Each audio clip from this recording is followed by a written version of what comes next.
Agad na tumugon ang Davao Oriental Police Provincial Office sa pangunguna ni Provincial Director Police Colonel Richie S. Bukol kasunod ng malakas na lindol na tumama sa lalawigan. Kaagad na naipadala sa mga apektadong lugar ang 2 batch ng Search and Rescue Operation Teams at isang medical team upang tumulong sa mga nangangailangan. 2 pang batch ang nakaantabay para sa posibleng deployment kung kakailanganin. Isa sa mga unang tinutukan ng mga tauhan ng Davao Oriental Police Provincial Office ay ang Davao Oriental Provincial Medical Center, kung saan isinagawa ang maayos na paglikas ng mga pasyente at medical staff. Matapos ang koordinasyon sa pamunuan ng ospital, ligtas na nailipat ang mga pasyente sa mga designated safe zone habang patuloy ang pagsusuri sa kondisyon ng ospital.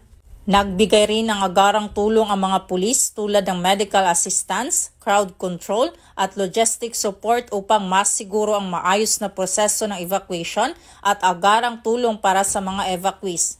Samantala, lahat ng police station sa lalawigan ay nagsagawa ng assessment sa mga gusali at establishmento, katuwang ang mga lokal na pamalaan. Tumulong din ang mga ito sa mga evacuation centers at mga komunidad, lalo sa mga residente sa tabing dagat na pansamantalang inilikas bilang pag-iingat sa banta ng tsunami.